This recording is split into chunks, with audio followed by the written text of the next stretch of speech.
Lüğəti mənası əqidənin qısa olaraq toxunaq. Deyir ki, məxuzətun minəl aqdi.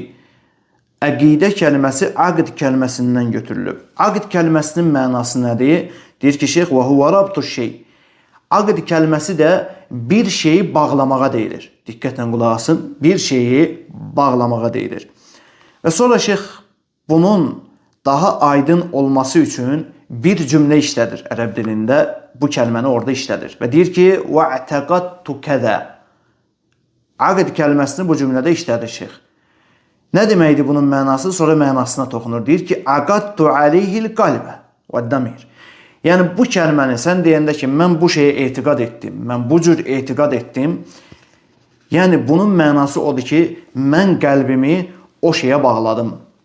Ona görə deyir ki, aqd kəlməsinin mənası bir şeyi bağlamağa deyilir. Sən deyəndə ki, mən bu şeyə etiqad etdim və yaxud da bu cür etiqad etdim, bunun mənası odur ki, mən qəlbimi o şeyə bağladım. Nəyə görə şeyx burada qəlb kəlməsini işlədir? Qəlbimi o şeyə bağladım mənasında açıqlayır əqidə kəlməsini, aqd kəlməsini. Çünki baxın deyir ki, vəl-əqidətu amelun qalbi.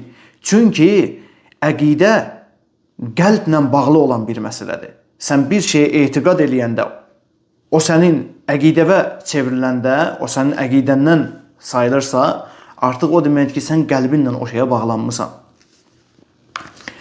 Çünki əqidə, şeyx deyir ki, qəlbin əməlidir. وَهِيَ اِيمَانُ الْقَلْبِ بِالشَّيْءِ وَتَصْدِيقُهُ بِهِ. Çünki sən bir şeyə etiqad eləyəndə qəlbinlə ona bağlanırsan və onu təsdiqləyirsən.